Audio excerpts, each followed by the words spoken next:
दोस्तों, भारत टाइम की खास पेशकश और दरख्वास्त की घड़ी में मैं असलम खान आप सभी का इस्तकबाल करता हूं।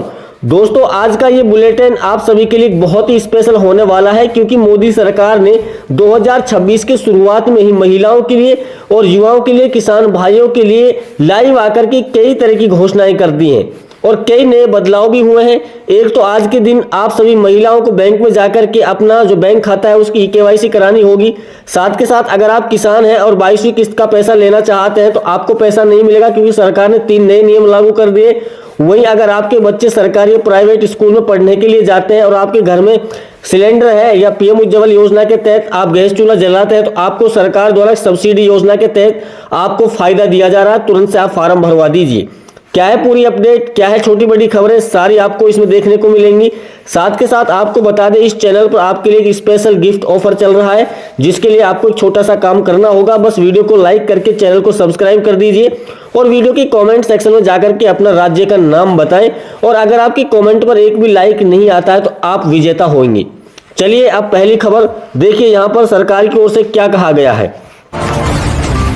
केंद्रीय मंत्री जीतन राम मांझी ने NDA को लेकर के खुली बगावत पर उतर आए हैं। उन्होंने साफ कहा है कि अगर उन्होंने राज्यसभा सीट नहीं दी गई तो वो अपने लिए अलग राजनीतिक रास्ता चुन सकते हैं।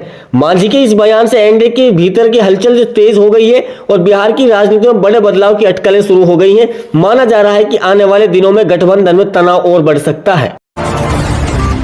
पश्चिम बंगाल की मुख्यमंत्री ममता बनर्जी को सुप्रीम कोर्ट से एक बड़ा झटका लगा है। शीर्ष अदालत ने कहा है कि अधिकारियों पर दर्ज FIR पर रोक लगा दी है। यह मामला कोलकाता में आई पैक्स से जुड़े रेड क्रेस से जुड़ा है। सुप्रीम कोर्ट ने साफ कहा कि जांच एजेंसी के काम में राज्य सरकार इस तरह की बाधा नहीं डाल सकती। अदालत ने ममता सरकार को नोटिस भी जारी किया है।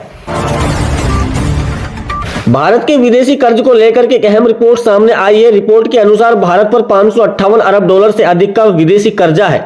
यह आंकड़ा देश की अर्थव्यवस्था के लिए काफी महत्वपूर्ण और चिंताजनक माना जा रहा है। हालांकि सरकार का कहना है कि विदेशी कर्ज की स्थिति पूरी तरह नियंत्रित है और भुगतान को लेकर किसी भी तरह का खतरा नहीं है।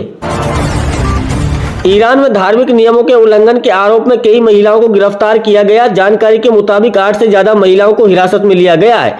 इस कार्रवाई को लेकर के अंतर्राष्ट्रीय स्तर पर आलोचना शुरू हो गई है। मानव अधिकार संगठनों ने ईरान सरकार से महिलाओं को तुरंत रिहा करने की मांग की है।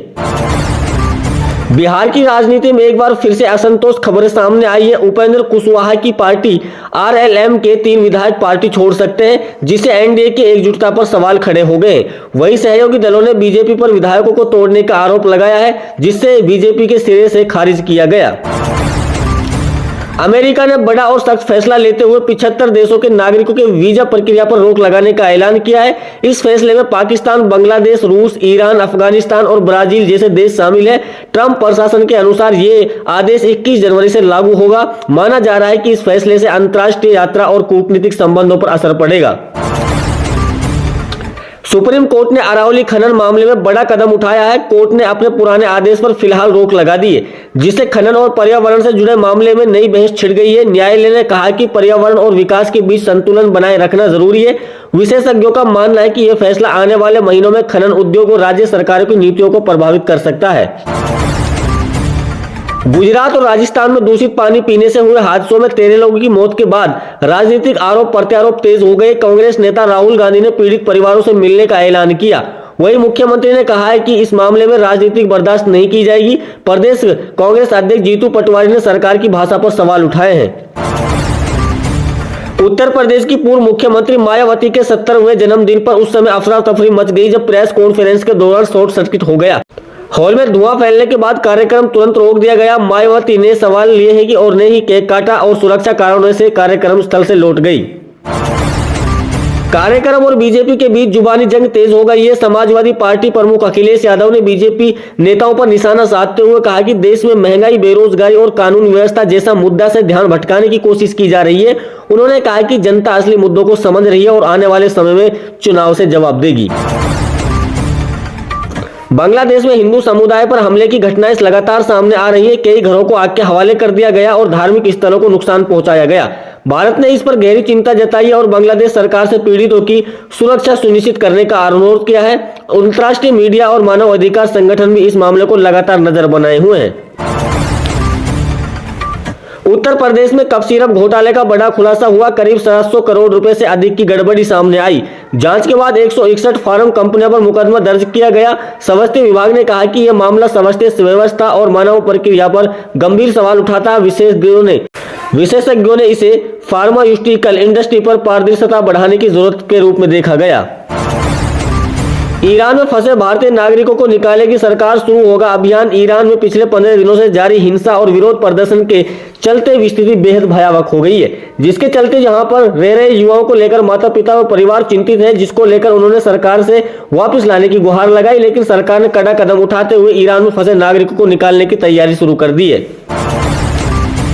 पाकिस्तान ने भारत के साथ हालिया सैन्य तनाव के बाद दावा किया है कि उसके लड़ाकू विमानों की मांग अंतर्राष्ट्रीय स्तर पर बढ़ गई है। पाक अधिकारियों के मुताबिक उन्होंने JF-17 फाइटर जेट को 6 मुस्लिम देशों को बेचने के लिए बातचीत शुरू कर दी है। इस बयान को पाकिस्तान की सैन्य छवि सुधारने की कोशिश के तौर पर देखा जा रहा है। अमेरिका और ईरान के बीच तनाव। ईरान ने अपने बयान में नरमी दिखाई है। ईरान विदेश मंत्री ने कहा कि किसी भी नागरिक को बंधक नहीं बनाया गया और हालात नियंत्रण है। दूसरी ओर ट्रंप प्रशासन का दावा है कि अमेरिकी दबाव के बाद ईरान में विरोध प्रदर्शन के दौरान हो रही हत्याओं में कमी। इस बयानबाजी से साफ है कि दोनों देशों के बीच तनाव अभी पूरी तरह खत्म नहीं हुआ। बिहार की राजनीति में एक बार फिर लालू परिवार चर्चा में आ गया। करीब 8 महीने बाद लालू यादव और तेज प्रताप यादव एक मंच पर नजर आए। इस दौरान आरजेडी सुप्रीमो लालू यादव ने कहा कि उन्हें अपने बेटे से कोई नाराजगी नहीं। कार्यक्रम में डिप्टी सीएम भी मौजूद रहे। इस घटनाक्रम को आगामी राजनीतिक रणनीति और पारिवारिक समीकरण से जोड़कर देखा जा रहा है। उत्तर प्रदेश में कानून व्यवस्था को लेकर के सख्ती बढ़ा दी गई। राज्य सरकार ने बाइक और स्कूटी पीछे बैठने वाले व्यक्ति के लिए भी हेलमेट पहनना अनिवार्य कर दिया है। आदेश के अनुसार अगर चालक के पीछे बैठा व्यक्ति हेलमेट नहीं पहनता तो 1000 रुपए का जुर्माना लगेगा और वाहन चालक का लाइसेंस भी निलंबित किया जा सकता है। अफसरों का सख्त कार्रवाई के निर्देश दिए गए हैं।